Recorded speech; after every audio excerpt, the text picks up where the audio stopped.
but you was broke. You were broke. The math isn't mathing. Wait. Pause. Before you watch the video, just know that I'm a bit of a drama queen. This video was from 2 weeks ago, and I joke a lot. I promise I'm okay. Please don't think I'm crazy. I joke a lot. So in this video, you're going to get a bit of a vent session, a little bit of tea, and just a whole lot of me being goofy. I'm venting about the week. Some sad things happened too. And then something a little bit crazy, but you guys have seen a little bit. Just know that I'm fine, and even then I was fine. I'm extra. I'm extra. All right, enjoy the video. Hey friends, hey family. I'm in the passenger seat because I need Jesus to take the wheel. I'm eating fish box today. I don't usually do mukbangs. Looking the wrong way.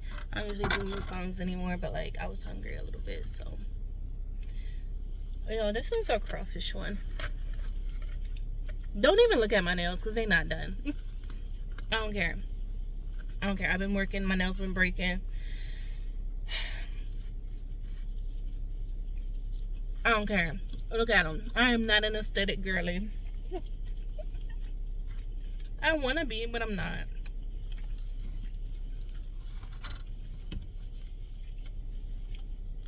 Sometimes I have it together, but lately I haven't. So it's going to be what it's going to be. I've been working. Nails not together. This is good.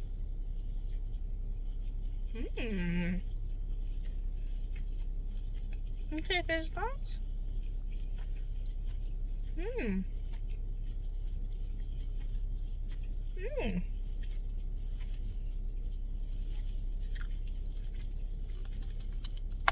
This is my lunch. Okay, y'all. I need to come here and vent.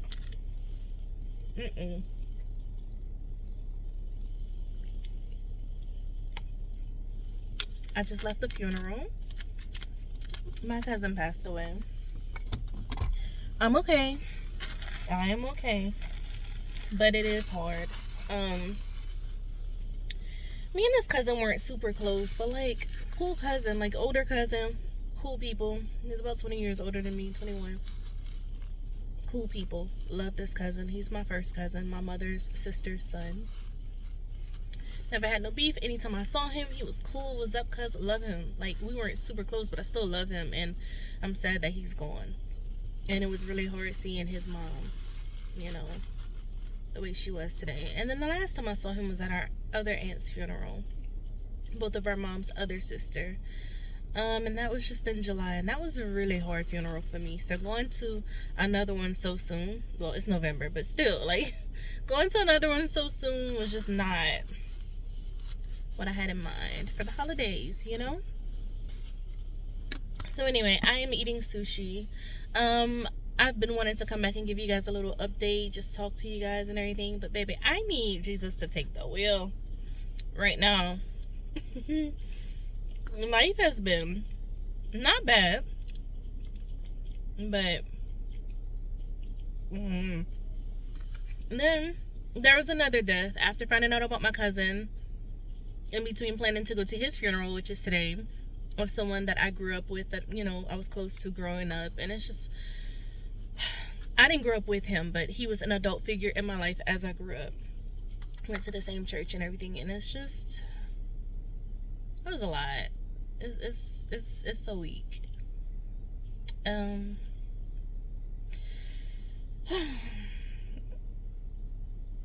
Okay. How do you navigate healing with an emotionally immature parent? So like, while I'm at my cousin's funeral, I run into my dad. I don't even know if I gave y'all the story on my dad. I think I gave y'all bits and pieces of my dad, but my dad is like, baby, I know people overuse the term narcissist, but I know how to deal with him because I've looked up how to deal with a narcissist. Like, when I tell you it's spot on, it is spot on. This man has given me a house, took the house back, had me and CJ plan a wedding, then decided not to pay for the wedding, then stole my venue, my photographer, and everything, and used it for his wedding. You get my drift. It's just, I'm exhausted. And I'm exhausted, y'all. Like, mentally, emotionally, just exhausted with this man, my dad. And I have forgiven him for, like, all the crazy stuff he's done. I have forgiven him. But I don't want a relationship with him. So anyway, he was at my cousin's funeral. And I already got wind that he was already talking about me, like, a week or so ago. Still lying. Still not telling the truth about why we don't talk. Sir, none of your children talk to you. None of your children talk to you. Like, it's 3 of us. And we don't talk to you. Like, we don't deal with you. You are the common denominator. Anyway, this Coke is making me burp. So anyway, where it gets back to me that he's like still lying about what happened with the house situation. My older brother was there. I have witnesses. Like, I really could have took the whole situation to court, all of that. He lies so much, you can't even keep up with his lies. So my dad was there. And I already found out that he had lied about, I can't.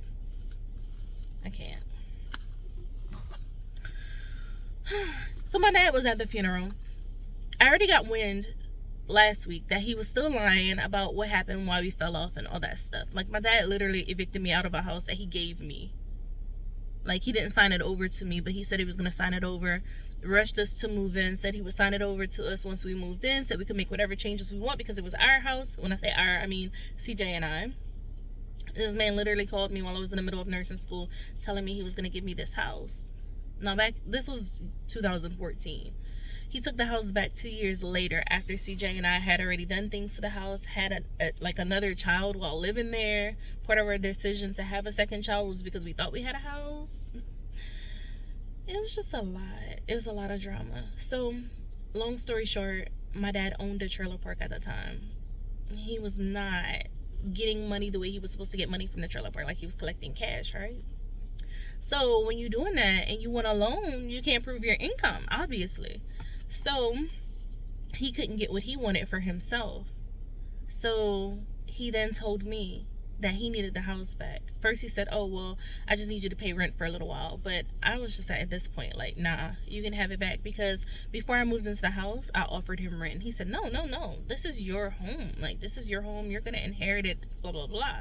I was like, all right. But then, right when I was about to have my second child, like 2 months before I had my second child, complications, everything, my dad knew that. He told me, oh, I might need the house back, by the way. Just casually mentions that he's going to take my house back. And I'm like, wait, what? Like, you can't play with me. If this is what you want to do, like, come on. Like, I am pregnant. I am sick daily. Like, I cannot stress anymore right now. If this is what you're planning to do, like, because I knew he didn't sign it over to my name. And he was like, oh, then he tried to gaslight me. I never said that.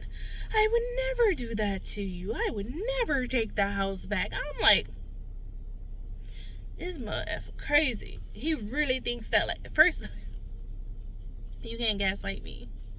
You can't gaslight me. I have the memory of an elephant. You can't gaslight me. I was just like, I told CJ, this dude is crazy. I know what he said. We're gonna have to start making plans. And this sucks because, like, I was, like, literally about to give birth, like, a few months later. I was so sick. I couldn't really make many plans, but I just remember that whole situation.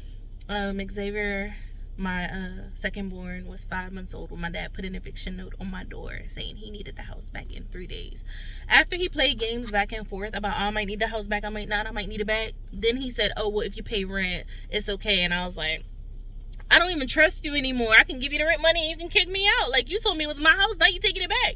Here's your house. I cut contact. He started telling people I just didn't understand. Mind you, okay, this was 2016 by this point. He told everybody I didn't understand. He just needed the house back because he was in a bad spot. This and this and this. You know what the bad spot was? He couldn't afford the type of house he wanted to be able to afford to be able to, like, front for everybody else because he's so used to having this and this and this. And he liked to, like, stun on the family, right? Y'all, he took this house back and he fixed it up within 3 months and sold it. But you was broke. You were broke. The math isn't mathing. The math not mathing. Okay? My brother's calling me. Pause. Okay, older brother called me. Had to pause the video. We had to talk about our daddy. We were being messy. I said, let me tell you about your daddy. I said, why he showing off in front of people acting like your grandfather of the year? Me and my brother, I'm not going to say me and my brother be being messy. I'll be being messy. But anyway, I ate another sushi just now. Baby, it was, ooh, Fish Box is good. Fish Box in Lafayette, Louisiana. Fish Box is where it's at. I don't know if y'all have a Fish Box near y'all, but so far so good. So anyway, my dad told everybody he was in a bond. That's why he took the house back from me, but that I didn't understand. It was all lies. It was lies. My dad sold that house, fixed it up, sold it within 3 months, and then started building his dream home right up the road on the same street as my mother, his first wife. Started building on a property up the road. Like, he can walk to my mom's house. You move with your third wife and her kids on the same street as your first wife. Narcissist. But yeah, anyway, that's not why I'm calling him a narcissist. There's four worse. But all that to say, that happened. He took the house back. I didn't talk to him anymore. It took a long time for me to even forgive this man. Last year, I think I told y'all, like, I had really been doing some soul searching, talking to God, and like, I forgave this man. But I told him, although I forgive you, I do not want a relationship with you. I will never have a relationship with you. I do not trust you. Excuse me. I had talked to God. I said, God, if you want me to allow him to have a relationship with my kids or have a relationship with him, you give me a sign. If you tell me to do it, I will do it, Lord. I don't trust him, but if you tell me that he's changed and to have a relationship with him, I will. God gave me a vision, or was it a dream? He reminded me of something that he showed me a while back. And I was like, oh, okay, Lord. Basically, the answer was no. Don't deal, Me and Jesus. The answer was no. Leave him where he at. I was like, bet, you ain't gotta tell me to. I didn't want to anyway, Lord, but if you wanted me to, I would have did it. But I was just trying to be obedient. So, yeah, still lying, still making up excuses. Then he and my oldest brother fell out. It's like, if you look at like the little, I don't know, you ever saw those charts where narcissists have children, and then there's like the golden child, the forgotten child, and the scapegoat? My oldest brother is the golden child. I would be the scapegoat because everything is my fault.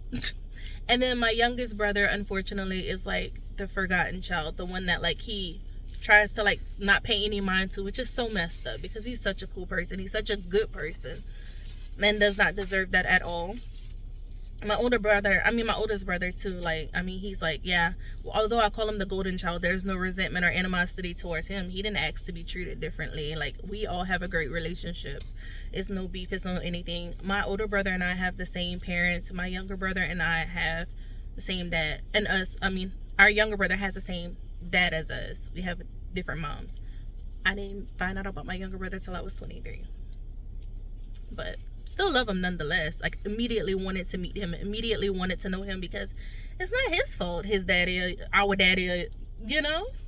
So anyway, child, so y'all got the backstory on my dad. So get to this funeral. I'm already like, it's already heavy because like my aunt just passed away in July, and this is another one of my mom's sisters, but it's her son that passed away. So I'm like, oof, this is a lot. And the last time I saw him was in July at our aunt's funeral. I go to give my cousin a hug. My cousin is standing on the side of my dad. My dad, I don't get a hug. You're not even a good dad. You're not a good dad. Like, get away. Anyways, I give him a little church hug. Cause sir, stop playing with me. Let's keep it cute. Again, I am not angry with this man. I have forgiven him. I just don't deal with you. Like, less boundaries. I give him a church hug. Not because I felt obligated or forced, but I was like, baby, if that's what you need, give him a church hug. This man fixed his lips to say, tell my grandkids to make their Christmas list and let me know.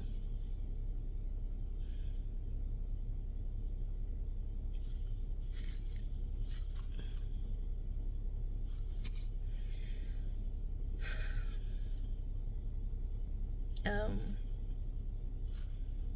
is the same grandfather that took the house back when they were 3 and 5. My 2 older ones. The same grandfather who just met his 2 younger grandkids in July.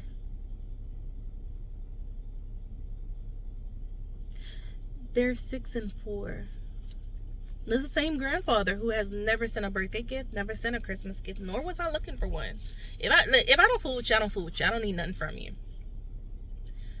I don't remember my dad ever buying my kids anything for Christmas or their birthdays. I remember when he and I first fell out, after my whole wedding situation where he told me to plan CJ and I to plan a wedding, and then he ended up taking the venue and the photographer using it for his wedding, his 3rd marriage, and then saying he didn't have the funds for our wedding, even though we never asked him to pay for it. He volunteered.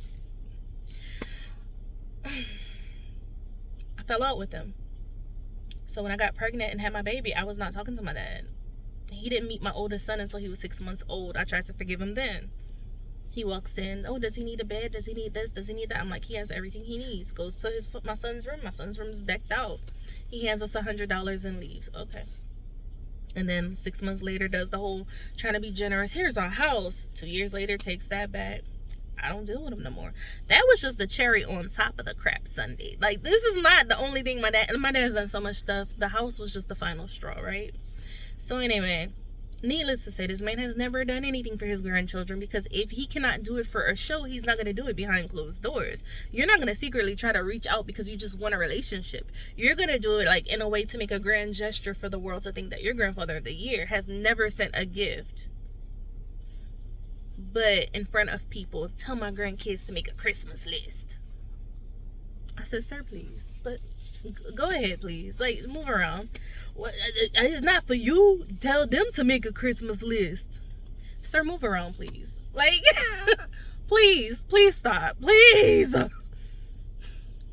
Y'all see why I'm in the passenger seat? Jesus, take the wheel. I will be 40 next week. It has taken everything in me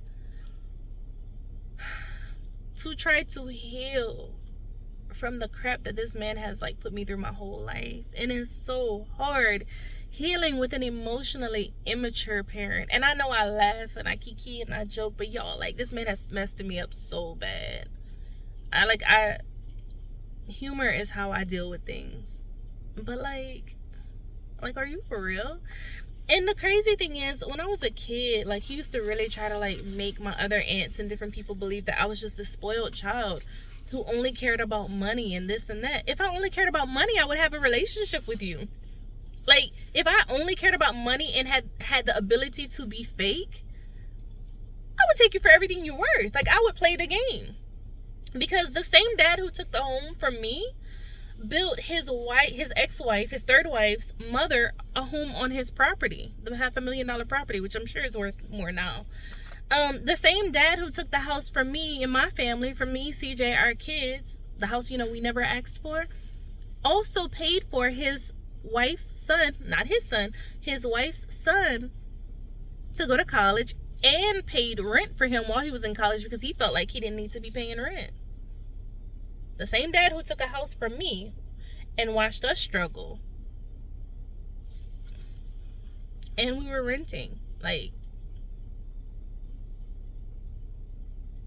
it took a long time to climb up out of that hole of like having debt that we put into the house and then turning around unexpectedly and having to rent. Like, because we're thinking we own a home, so we put money. Child, that's neither here nor there. I ain't gonna keep harping on that. But long story short, tell my grandkids to make their Christmas list. If I wanted to play the game because my dad is a narcissist, I know exactly how I could get everything I want out of him. But I don't want any of it. I just want you to leave me alone. Leave me alone. Leave me alone.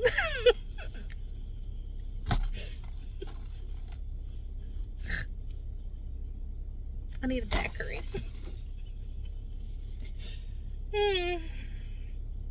Y'all. Anyways. How y'all doing? How have y'all been? Because this is what's been going on with me.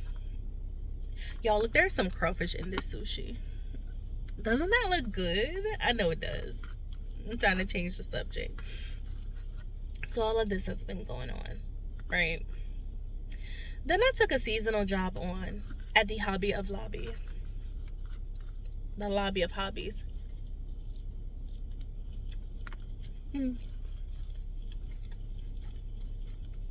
Let me first say,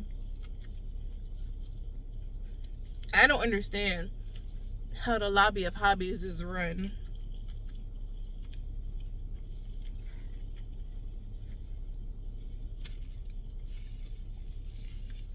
I don't understand why we can't scan things. Why we really typing in every single item. But in the year of 2025. And I just wanted to take on a little seasonal position because I was like, I heard Hobby Lobby pays well. Take on a little seasonal position, you know, until I go back to pharmacy. But for the meantime, I was like, let me dip my foot back into like retail, back into working, you know.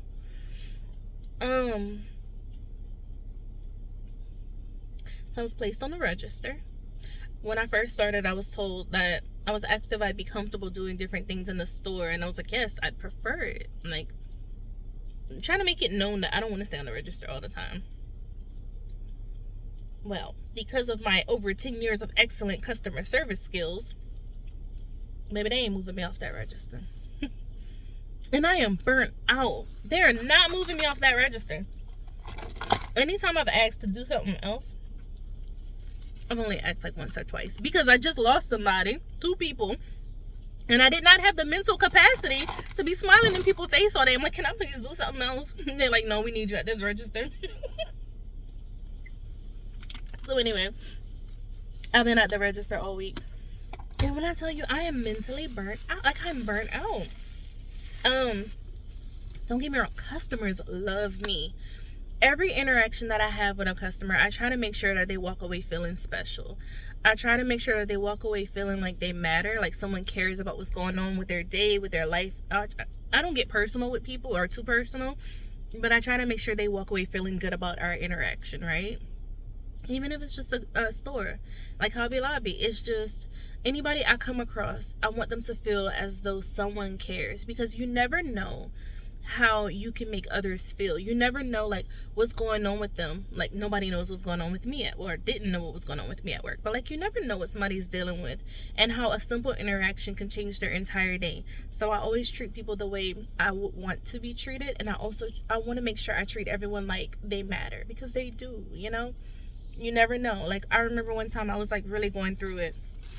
It was like postpartum. I didn't even realize that I had postpartum depression at the time, and someone like paid it forward and purchased the coffee for me, like the car before me, and I think the car before them purchased the coffee, and then they purchased one for me, and like I got to the window and I went to pay, and they're like, it's already taken care of, the car in front of you took care of it, and I started crying. And it was just a coffee.